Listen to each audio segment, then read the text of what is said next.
तथ्य तथ्याङ्क सत्य र यथार्थ आधार यही हो। हामी गर्छौं निष्पक्ष तर निर्मम विश्लेषण र समीक्षा। नमस्कार, यो हो कार्यक्रम डेप्थ एनालाइसिस।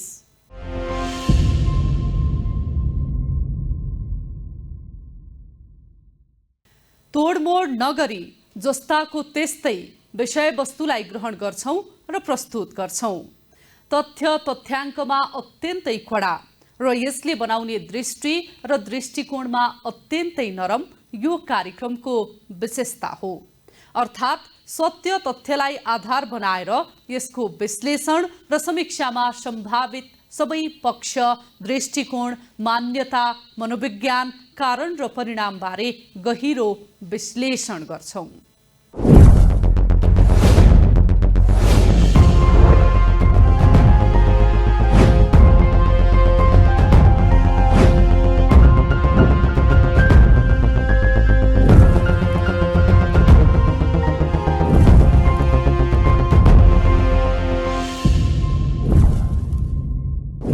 नेपालमा अहिले 3 अन्तर्राष्ट्रिय विमानस्थल छन्। त्रिभुवन अन्तर्राष्ट्रिय विमानस्थलको निर्माण भएको 72 वर्षपछि देशमा अर्को अन्तर्राष्ट्रिय विमानस्थल थपियो। त्यो हो भैरहवाको गौतम बुद्ध अन्तर्राष्ट्रिय विमानस्थल। गत वर्षको बुद्ध जयन्तीको अवसर पारेर विमानस्थलको भव्य उद्घाटन गरिएको थियो। विश्वभरिका बौद्ध धर्मावलम्बीहरूको पवित्र तीर्थस्थल तथा भगवान बुद्धको जन्मभूमि लुम्बिनीको विकास र रूपन्देहीको विकासका लागि सेतु साबित हुने भन्दै यो विमानस्थल निर्माण गरिएको हो। तर सञ्चालनमा आएको 1 वर्ष पुगिसक्दा समेत विमानस्थलबाट सोचे अनुरूप अन्तर्राष्ट्रिय उडान हुन सकेका छैनन्। हप्तामा 2 पटक उडान भरेर जजिरा एयरलाइन्सले यो विमानस्थल अन्तर्राष्ट्रिय हो है भनेर प्रमाणित मात्र गरिदिएको छ। भैरहवाको गौतम बुद्ध अन्तर्राष्ट्रिय विमानस्थल निर्माण सम्पन्न भइकन सञ्चालनमा पनि आइसकेको छ। यो विमानस्थल निर्माण सम्पन्न गर्नुको मूल उद्देश्य भनेको विदेशबाट पर्यटकहरू नेपाल भित्र्याएर त्यहाँको स्थानीय आर्थिक गतिविधिलाई चलायमान बढाउनु हो। तर यो विमानस्थल सञ्चालनमा आइकन त्यस स्थानमा सोचे अनुरूप पर्यटकको चहल पहल बढ्न सकेको छैन र गौतम बुद्ध अन्तर्राष्ट्रिय विमानस्थल निर्माण गरेको औचित्यको कुनै एउटा पुरा भएको देखिँदैन।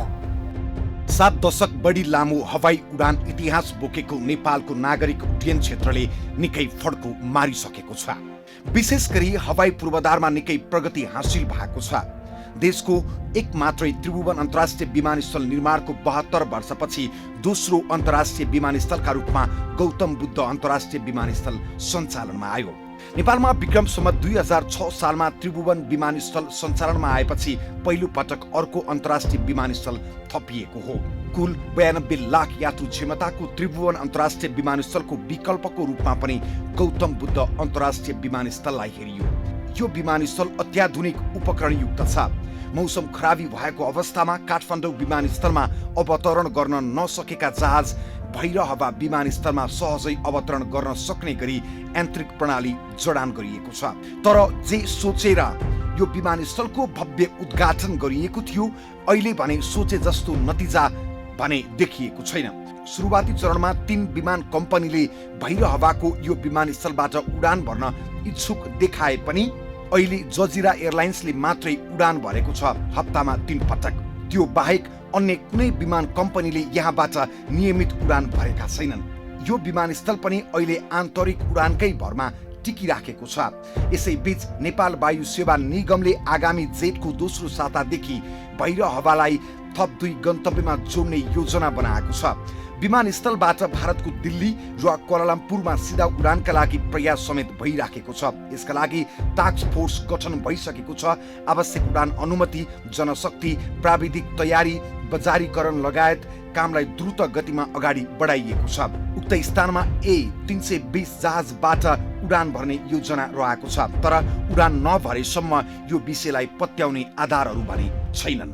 गौतम बुद्ध अन्तर्राष्ट्रिय विमानस्थललाई एडीबी अर्थात् एसियाली विकास बैंकको ऋण सहयोगमा निर्माण गरिएको हो। एडीबी र नागरिक उड्डयन प्राधिकरणले यो विमानस्थलको सम्भाव्यता अध्ययन सुरु गरेका थिए 2061 सालमा। उक्त निकायको प्रतिवेदनको आधारमा 2071 सालमा विमानस्थलको निर्माण कार्य सुरु गरियो। यसका लागि चीनको नर्थ वेस्ट सिभिल एभिएसन कन्स्ट्रक्सनलाई छनौट गर्यो सरकारले। त्यो पनि 6 अर्ब 22 करोड 91 लाख 20,027 रुपैयाँमा काम गर्ने ठेक्का सम्झौतामा। प्रारम्भिक चरणमा प्राविधिक सामान फिटिङ पश्चात लागत 8 अर्ब 55 करोड पुग्ने प्रक्षेपण गरिएको थियो। निर्धारित समयमा काम सम्पन्न नहुँदा 3 पटकसम्म म्याद थप भएको थियो यो विमानस्थलको। अन्य आयोजनाको म्याद थप हुँदा लागत बढेको उदाहरण धेरै भेटिन्छन्, तर यो विमानस्थलको तेस्रो पटकको म्याद थप पछि लागत रकममा खासै वृद्धि भएको देखिँदैन। 2071 सालमा निर्माण सुरु भएको यो विमानस्थल 2074 सालमा सक्नुपर्ने सम्झौता थियो, तर तराई मधेस आन्दोलन, भारतीय नाकाबन्दी, नदीजन्य सामग्रीको अभाव लगायतका समस्याले आयोजना पछि धकेलिएको थियो। अन्ततः आयोजना सम्पन्न भयो 2079 सालमा। अब गौतम बुद्ध अन्तर्राष्ट्रिय विमानस्थल पनि पोखरा जत्रो होइन, तपाईँको चाहिँ हाम्रो चाहिँ एसियाली विकास बैङ्कको लोनमा चाहिँ तपाईँको चाहिँ हाम्रो सञ्चालित हो। त्यसमा एमाउन्ट अलिक कम छ, 5 वर्ष नै हो, त्यहाँ 5% नै हो त्यहाँको ब्याज दर पनि। त्यहाँको चाहिँ हाम्रो ग्रेस अवधि 8 वर्ष र हाम्रो चाहिँ 32 वर्षको रिपेमेन्ट पिरियड छ गौतम बुद्धको। हामी 2075 सालबाट ब्याज त अहिले पनि तिरिरहेको छौँ, किन नेपाल सरकारको तपाईँको चाहिँ। तर एउटा कुरा के मैले भनेको यो यसमा चाहिँ के हो भने चाहिँ मैले अघि पनि भने राज्यको कमर्सियल्ली भाइबल भयो, चल्यो भने चाहिँ तिर्ने हो कि नागरिक उड्डयन प्राधिकरणको एक्लै हातमा रहेन क्या। अब किन यो मार्केटमा डिपेन्ड भयो कि मैले अघि भने तपाईँले कुनै संरचना बनाउनु भयो, त्यो भाडामा जाने नजाने भन्ने कुरा अब तपाईँको हातमा रहेन कि त्यो थर्ड पार्टीको हातमा रह्यो।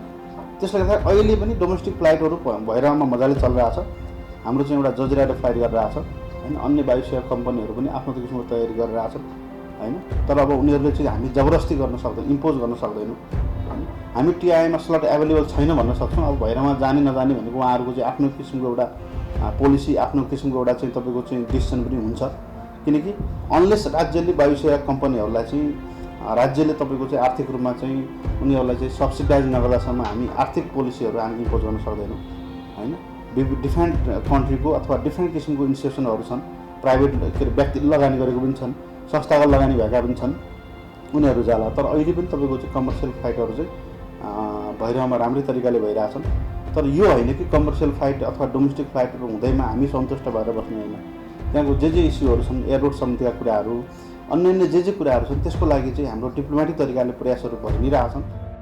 अहिलेको अवस्थामा जुन लागतमा गौतम बुद्ध अन्तर्राष्ट्रिय विमानस्थलको निर्माण सम्पन्न भयो र जस्तो बनेको छ त्यति सस्तोमा कुनै पनि आयोजना निर्माण नहुने धेरैको भनाइ छ। तर निर्माण सम्पन्न भएपछि भने जस्तो सोचिएको थियो त्यो भने हुन सकेको छैन। एउटा मात्र विमान कम्पनीले हप्तामा जम्मा 3 उडान भरेर यसको खर्च धान्न र ऋण तिर्न निकै धौधौ हुने अनुमान सत्य साबित हुँदै गएको छ। भैरवा स्थित गौतम बुद्ध अन्तर्राष्ट्रिय विमानस्थल निर्माण सम्पन्न भइकन सञ्चालनमा आइसकेको छ। यो विमानस्थलबाट जजिरा लगायत केही एयरलाइन्सले उडान भरिरहेको छ भने आगामी दिनमा थप एयरलाइन्सहरूले उडान भर्ने योजना रहेको छ। यो विमानस्थलले त्यहाँको स्थानीय बासिन्दाको आर्थिक स्थिति चलायमान बनाएर थप सुदृढ गर्ने अपेक्षा राखेको छ। तर विमानस्थलले स्थानीय बासिन्दाको आर्थिक स्थिति बढाएर थप लाभ दिने विषय भनी आगामी दिनमा के हुन्छ र यो विमानस्थल राज्यको लागि कतिको हितकारी हुन्छ भन्ने विषय आगामी दिनमा हेर्न बाँकी छ।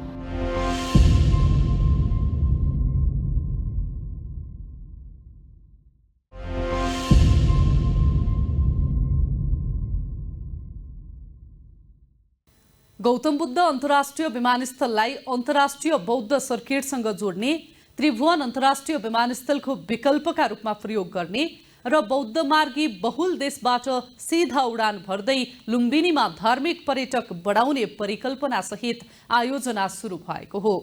तर जे सोचेर यो विमानस्थल निर्माण गरी सञ्चालनमा ल्याइएको थियो त्यो अनुरूप केही पनि हुन सकेको छैन। यो विमानस्थललाई पूर्ण रूपमा सञ्चालनमा ल्याउन विविध समस्या छन्। त्यो मध्ये सबैभन्दा प्रमुख समस्या हो भारत। भारतले सुरक्षाको कारण देखाउँदै गौतम बुद्ध अन्तर्राष्ट्रिय विमानस्थललाई सहज हुने पश्चिमतर्फको हवाई प्रवेश बिन्दु दिन मानिरहेको छैन।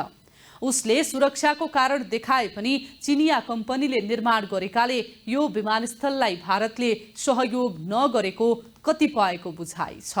भैरवा अन्तर्राष्ट्रिय विमानस्थल बन्यो तर रुटको समस्या उस्तै छ। थप अन्तर्राष्ट्रिय उडान हुन सकिरहेको छैन। आन्तरिक उडानको भरमै टिकिरहेको छ यो विमानस्थल। थप अन्तर्राष्ट्रिय उडान भर्न अब के गर्नुपर्छ यो विमानस्थलले? भैरहवा स्थित गौतम बुद्ध अन्तर्राष्ट्रिय विमानस्थल बनेर सञ्चालनमा आएको पनि 6 महिना पुग्न लागिसकेको छ, तर विमानस्थल फुल फेजमा अझै सञ्चालन भएको छैन। यसको सबैभन्दा प्रमुख कारण हो हवाई रुट। गौतम बुद्ध अन्तर्राष्ट्रिय विमानस्थलमा सजिलो तरिकाको अवतरण र उडान गर्दा केही आकाश भारतीय पर्दछ, त्यसैले त्यसको लागि भारतले हामीलाई अनुमति दिनु पर्दछ। तर त्यो अनुमति दिएको छैन, जसले गर्दा पुरानै हवाई रुट काठमाडौँ हुँदै आन्तरिक उडानको रुट भएर अवतरण र उडान भर्नु पर्दछ। हो, भारतले अनुमति नदिएकै कारण विमानस्थललाई फुल फेजमा सञ्चालन गर्न समस्या छ। नेपाललाई सुहाउँदो हवाई रुट दिन भारतले आनाकानी गर्दा विमानस्थलको आम्दानीमा प्रत्यक्ष प्रभाव पारेको छ। विमान कम्पनीको यात्रा लम्बिएर लागत समेत बढ्न गएको गुनासो छ। एक थरीको बुझाइ छ चीनको कम्पनीले निर्माण गरेकाले भारतले हवाई रुट नदिएको हो।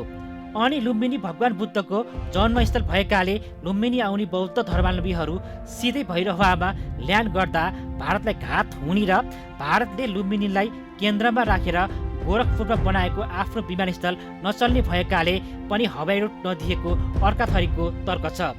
हो, रुट पर्मिटकै कारणले विमानस्थल पूर्ण रूपमा सञ्चालनमा आउन सकेन। होइन, भैरवाको यस्तो भारतसँग समस्या होइन। हाम्रो पहिलेबाट रुट त्यहाँबाट आउने रुटहरू छैन, जाने रुट मात्र छ यताबाट। हामी त्यसलाई वान वे रुट भन्छौँ। त्यो अब आउँदाखेरि सिमराबाट आउनुपर्छ, जाँदाखेरि भैरवा माथिबाट जानुपर्छ होइन। अब त्यसको लागि पनि तपाईँको चाहिँ भारतसँग कुनै ऊ होइन कि अब हरेक देशको एयर स्पेसमाथि उसको एउटा सोभरेन कन्ट्री र सार्वभौम मुलुकको आफ्नो अधिकार हुन्छ। त्यो रुटलाई त्यो माथिको आकाशलाई कसरी युज गर्न दिने भन्ने कुरा सम्बन्धित देशको एउटा आफ्नो किसिमको चाहिँ स्वविवेकीय निर्णय हुन्छ। हामीले छिमेकी भएको नाताले हामीले चाहिँ अब यो एरोनोटिकल कम्युनिटी भनेको इन्टरनेसनल लेभलमा चाहिँ एउटा रुट एउटा मात्र देशमा सीमित हुँदैन, धेरै देशहरू थ्रु भएर जाने भएकोले गर्दा एटिएस रुटहरू 2 वे बनाउँदाखेरि बेटर हुन्छ। इन्ट्री पोइन्टहरू थप्दा हामीलाई चाहिँ सहज हुन्छ। उहाँहरूको पनि आफ्नो किसिमको समस्याहरू उहाँहरूको होला होइन, उहाँहरूको आफ्नो किसिमको स्ट्राटेजिक खालको होइन सेन्सिटिभ सेक्युरिटी सेन्सिटिभ समस्याहरू के छ भनेपछि होइन त्यो कुराहरू उहाँहरूको होला। तर हामीले चाहिँ के हुन्छ रिक्वेस्ट त्यो आधारमा गरिरहेको छौँ। त्यसको लागि प्राधिकरणले डिप्लोमेटिक च्यानलबाट पनि प्रक्रिया अगाडि बढाइसकेको छ। मलाई लाग्छ अब हाम्रो तपाईँको चाहिँ सामान्य प्रधानमन्त्रीको भारत भ्रमण अथवा हाम्रो उच्च स्तरीय मन्त्रीहरूको भ्रमण भएको बेला यो कुराहरूमा चाहिँ सम्बोधन हुन्छ भन्ने कुरामा चाहिँ म चाहिँ आशावादी छु। सफल क्यालिब्रेसन फ्लाइट पछि जेठ 2 गतेबाट भैरहवा विमानस्थल सञ्चालनमा आयो। विमानस्थलले राष्ट्रिय एवं अन्तर्राष्ट्रिय मापदण्ड पूरा गरेपछि विमान कम्पनीले उडान भर्न सुरु गरे। विमानस्थल सञ्चालनमा आउँदा आर्थिक गतिविधि चलायमान बनाएर आम्दानी समेत बढाएको छ। तर भारततर्फको रुटलाई भारतले अनुमति नदिँदा विमानस्थललाई नकारात्मक प्रभाव पारेको छ। विमान कम्पनीको यात्राको अवधि करिब 12 मिनट बढाएर हवाई यात्रा थप महँगो बनाएको छ। चिनिया निर्माण कम्पनीले 8 वर्ष लगाएर बनाएको विमानस्थल हाल रुट पर्मिटको चपेटामा परेको छ। यो विषयले भारततर्फ नेपालको कूटनीतिक रणनीति कमजोर भएको कतिपयले विश्लेषण गरिरहेका छन्।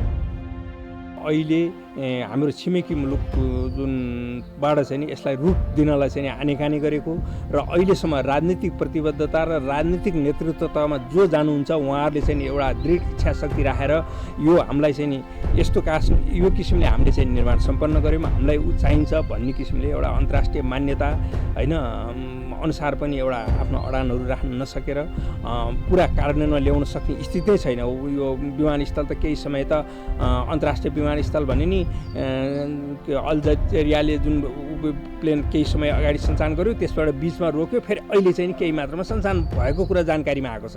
त्यसले गर्दा भनौँ न अहिले विमानस्थल त्यहाँको विमानस्थल भए पनि अब यहाँ सिमरातिर कताबाट छिरेर एकैचोटि त्यहाँ जानुपर्ने प्लेनले रुट नपाउने त्यो स्थितिले गर्दा एउटा के भने यसको फ्युल कस्टहरू चाहिँ धेरै प्लेनले बेहोर्नुपर्ने अनि झन्झटिलो हुने अनि एउटा राजनीतिक क्षेत्रबाट चाहिँ यसलाई खासै पहल हुनुपर्ने त्यो पहल हुन नसकेको र अब एउटा के भनेदेखि चाहिँ नि अन्तर्राष्ट्रिय जुन सिमानाको उसमा यो बनाउनलाई भनौँ न पहिल्यै चाहिँ नि यी कुराहरूमा एउटा दुईपक्षीय समझदारीको आधारमा केही काम हुनुपर्थ्यो जस्तो मलाई लाग्छ, त्यो हुन नसकेको हो जस्तो मैले ठानेको छु।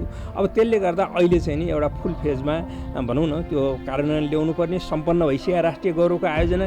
अब त्यसले गर्दा नहुँदाखेरि चाहिँ नि मुलुकको अर्थतन्त्रलाई नै त्यसले असर पारिरहेको स्थिति छ र यसको मुख्य कारण चाहिँ नि विदेशी पर्यटकहरू त्यो छिटो छरितो त्यो रुटमा ल्याउन सक्नुपर्ने थियो, त्यो चाहिँ नि अहिले सञ्चालनमा आउन सकेका चाहिँ नि देखियो।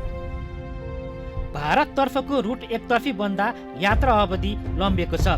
विमानस्थल पुग्न बढी इन्धन लाग्ने गर्दछ। यसले विमान कम्पनीको यात्रा लागत बढाइदिएको छ। तर विमान कम्पनीले यात्रा लागत अनुसार दर बढाउन पाएका छैनन्। यसले निजी वायु कम्पनीलाई भैरहवा विमानस्थलप्रति त्यति रुचि बढाएन। थप उडानका लागि आकर्षित पनि गर्न सकेन प्राधिकरणले। अनि अर्को तितो सत्य के हो भने आफ्नै आँगनमा विमानस्थल छ तर वैदेशिक रोजगारीको लागि लिनुपर्ने श्रम स्वीकृति लिन राजधानी काठमाडौँ धाउनुपर्ने भएकाले पनि कति ओहोरदोहोर गर्ने भन्दै त्यस क्षेत्रका मानिस राजधानीबाटै वैदेशिक रोजगारीमा जाने गरेकाले पनि खाडी मुलुकमा हुने उडान पनि हुन सकेको छैन। मुलुकमा 860 म्यानपावर व्यवसायी वैदेशिक रोजगार विभागमा दर्ता छन्। यसको झन्डै 95% काठमाडौँमा केन्द्रित छन्। त्यही माथि स्वास्थ्य परीक्षणका अधिकांश केन्द्रहरू काठमाडौँमा रहेका छन्। यो असहजताले गर्दा श्रमिक काठमाडौँ आउनै पर्ने हुन्छ। अनि काठमाडौँबाट गन्तव्य राष्ट्रमा उडान भर्न रुचाउँछन् भने भैरहवा विमानस्थलमा जान तयार हुँदैनन्। यात्रुको सङ्ख्या कम हुने बित्तिकै वायु सेवा कम्पनी उडान भर्न तत्पर हुँदैनन् यो विमानस्थलबाट। यसको धक्का अन्तर्राष्ट्रिय उडानमा पर्दछ। फलस्वरूप भैरहवा विमानस्थलले थप अन्तर्राष्ट्रिय उडान पाउन सकिरहेको छैन। अन्ततः आन्तरिक उडानको भरमा आफूलाई सीमित राख्नु परेको तितो यथार्थ विमानस्थलले भोगिरहेको छ। भैरहवा विमानस्थलमा राज्यले ठुलै भरोसा राखेको छ। थप अन्तर्राष्ट्रिय उडान हुन नसक्दा आर्थिक रूपमा जर्जर बन्दैछ यो विमानस्थल। प्रधानमन्त्रीको भारत भ्रमणताका यो विमानस्थलको विषय उठान गर्दा यो विमानस्थलले राहत पाउने विश्वास लिएको छ।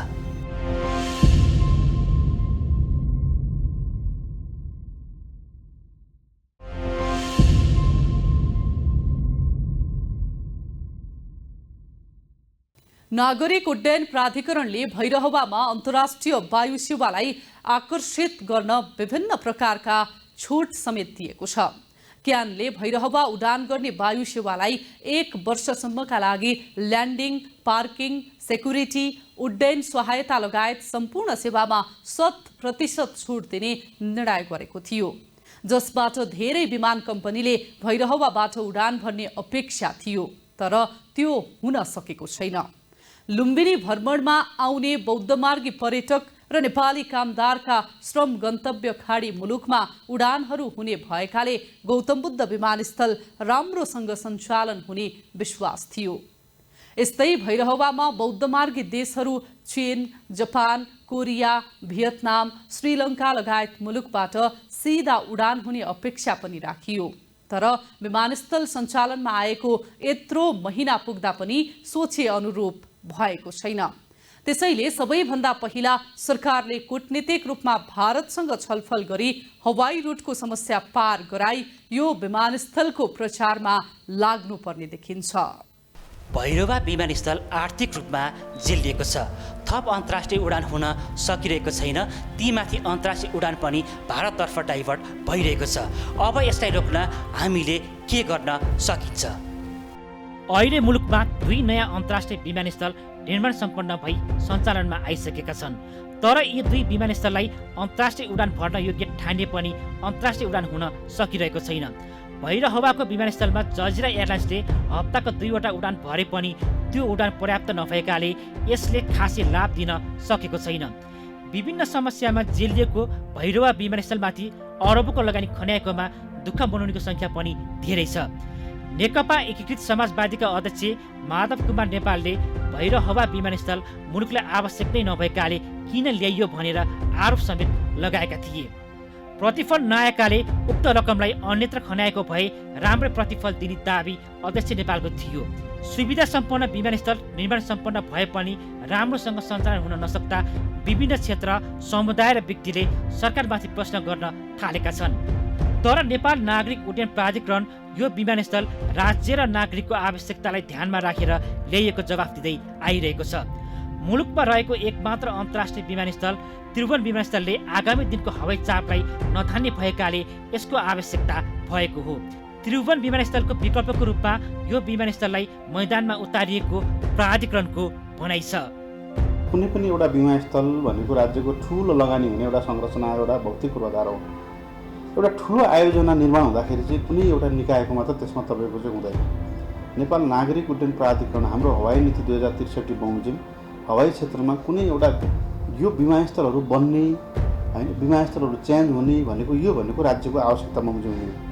अहिले तपाईँको चाहिँ त्रिभुवन अन्तर्राष्ट्रिय विमानस्थलको अधिकतम क्षमता भनेको 1 करोड, हाम्रो प्यासेन्जर भनेको 1 करोड र हाम्रो चाहिँ गौतम बुद्धको 30 लाख भनेपछि 1 करोड 30 लाख। अहिले नै हामी लगभग टिआईमा चाहिँ 80-90 लाखको हामी मुभमेन्टको हाराहारीमा पुगिसकेका छौँ। अब जब तपाईँको चाहिँ अबको 4-5 वर्षपछि टिआई एउटा सेचुरेट हुन्छ, टिआईले हामीले चाहिँ अहिले पनि हामीलाई टिआईमा ट्राफिक ह्यान्डल गर्न हामी सक्दैन भन्ने अवस्था आइसकेको छ भनेपछि हामीले चाहौँ नचाहौँ जनताहरूलाई त एयर ट्रान्सपोर्टेसन चाहिएको छ, मान्छेहरूले त उड्नु छ, मान्छेहरूको जीवनस्तर त तपाईँको चाहिँ अपलिफ्ट भएको छ भनेपछि हिजोको दिनमा मोटरसाइकल चढ्ने मान्छे आज गाडी चल्छ होइन, बसमा जाने मान्छेहरूले प्लेनमा उड्न खोज्छ भनेपछि जनतालाई फेसिलिट गर्नु पनि एउटा राज्यको आवश्यकता भएको हिसाबले अब त्रिभुवन अन्तर्राष्ट्रिय विमानस्थलले मात्र अबको तपाईँको चाहिँ दशकमा चाहिँ नेपालको हवाई यात्रुको माग धान्न नसक्ने नेपाल सरकारको निष्कर्ष पश्चात चाहिँ राज्यको एउटा तपाईँको चाहिँ र त्यो क्षेत्रको पनि एउटा माग भएको आधारमा र सरकारको पनि एउटा आकलन भएको हिसाबले एउटा जुन डेडिकेटेड जुन एउटा चाहिँ नियमित लिगल प्रक्रियाद्वारा चाहिँ विमानस्थलको माग भएको र तत्पश्चात नेपाल सरकार क्याबिनेटबाट चाहिँ तपाईँको चाहिँ विमानस्थल निर्माण गर्ने योजना बमोजिम बजेटमा राखेर तत्बमोजिम चाहिँ हामीले सम्बन्धित डोनर एजेन्सीहरूसँग एग्रिमेन्ट भएर विमानस्थल बनेको हो। लुम्बिनी गौतम बुद्धको जन्मस्थल भएकाले यसलाई बौद्ध धर्मका अनुयायीले बढी महत्त्वका साथ हेर्ने गर्दछन्। भैरहवाको विमानस्थलको प्रयोग बढाउन यो विषय पनि अचूक औषधि बन्ने अधिकांशको बुझाइ छ। Thailand, Sri Lanka, Myanmar, Cambodia, Burma जस्ता मुलुकबाट धार्मिक पर्यटकलाई सिधा उडानबाट ल्याउन सके विमानस्थल थप चलायमान बन्नेमा दुई मत छैन। यसले विमानस्थललाई थप चलायमान बनाउनुको साथै लुम्बिनीको पर्यटकीय गतिविधिलाई समेत बढाएर आर्थिक आम्दानी गर्ने धेरैले आशा राखेका छन्। सरकारले पनि दक्षिण पूर्वी एसियालाई लक्षित गरी यो विमानस्थललाई चाँडै सम्पन्न गरेको हो। सरकारको लक्ष्यसँग जोडेर धार्मिक पर्यटकलाई विभिन्न टुरिस्ट प्याकेजमा भैरवा विमानस्थलमा सिधा उडानबाट ल्याउन सके राहत मिल्ने थियो। तर यो कुरा अहिलेसम्म हुन सकेको छैन। न धार्मिक पर्यटक ल्याउन सकेको छ न त उडान भर्न सकिएको छ। सरकारको यो एजेन्डा भनाइमा सीमित देखिएको छ। भैरवा अन्तर्राष्ट्रिय विमानस्थलमा अहिले अल जजिरा भन्ने एयरलाइन्सले फ्लाइटहरू अपरेसन गरिरहेको छ।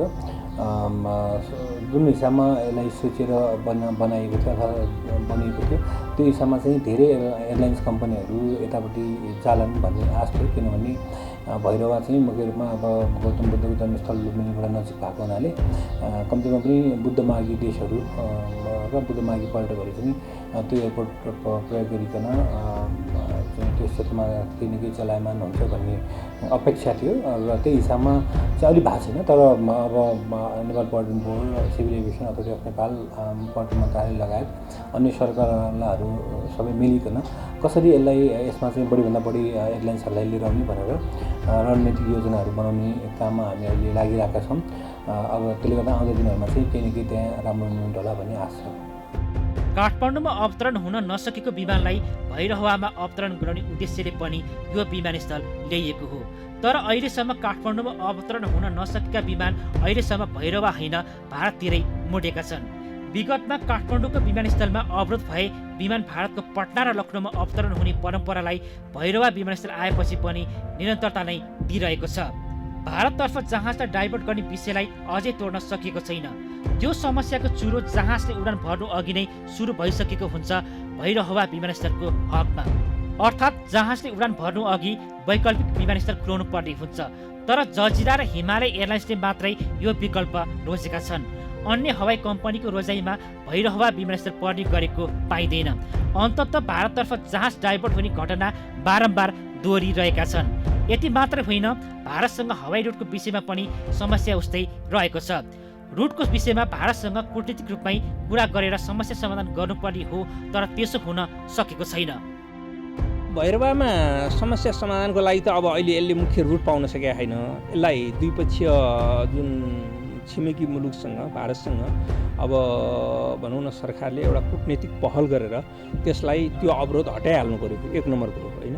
अब अहिले यहाँ सीमारातिरबाट मात्रै विमान छिर्ने र एउटा उसले रुट लिने काम गरिरहेको छ, त्यो चाहिँ नि अवरोध हटाएर एउटा सजिलो ऊ चाहिँ द्विपक्षीय समझदारी हुनु जरुरी छ भनेदेखि अब त्यसपछि आएर हाम्रो राजनीतिक जुन उहरूले एउटा हवाई नीति सम्बन्धी एउटा जुन भैरवा विमानस्थलको बारेमा जे जति कार्यनीतिहरू छ हवाई विभागले अथवा भनौँ न नेपाल सरकारले ल्याएको त्यसलाई कार्यान्वयन ल्याउन चाहिँ जरुरी छ, 2 नम्बर कुरो। 3 नम्बर कुरो अब के भनेदेखि त्यसमा जति खर्च भइसक्यो अब त्यो त त्यसलाई पूर्ण रूपमा कार्यान्वयन ल्याउन नसक्दा त अब त्यो सञ्चालक खर्च बढ्दै जान्छ, लागत बढ्दै जान्छ।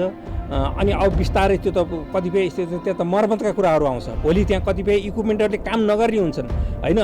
भनेपछि त्यो स्थितिलाई न्यूनीकरण गर्दै यसलाई कार्यान्वयनमा ल्याउनेतिरै लाग्नुपर्ने हुन्छ र यसलाई मुख्य कुरो चाहिँ नि सरकारले नै एउटा भनौँ न पर्यटन जुन मन्त्रालय छ उसैले बढी संस्कृति तथा पर्यटन मन्त्रालय नै बढी यसलाई चाहिँ नि चासो दिएर उ गर्नु पर्यो। बारम्बार आउने मन्त्रीजीहरूले चाहिँ नि आयोजना प्रमुखहरूलाई चाहिँ नि एउटा सही किसिमले काम गर्न दिनु पर्यो, बारम्बार फेरेर मात्रै नि हुँदैन र त्यो आयोजनालाई चाहिँ नि कार्यान्वयन ल्याउनुपर्छ भन्ने नै मैले देख्छु। राजनीतिक दलको हानाथाप, छिटो छिटो सरकार परिवर्तन, राजनीतिक असक्षमताले गर्दा यस्ता आयोजना पुरा भइसक्दा समेत गति लिन नसकेको हो। अन्य राष्ट्रिय गौरवको आयोजना मध्ये यो आयोजना अलि चाँडो सके पनि लाभ भने अहिलेसम्म दिन सकेको छैन, जसले आयोजना निर्माण गर्नुको औचित्यमाथि नै प्रश्न उठिरहेको छ। विमानस्थल बन्यो तर प्रतिफल लिन असफल भयो। अरबौंको रकम विमानस्थलमा खन्याएकोमा जोखिम बढ्ने चिन्ता बढ्दो छ। यो जोखिमलाई न्यूनीकरण गर्न सबै कोणबाट पहल कदमी जरुरी छ।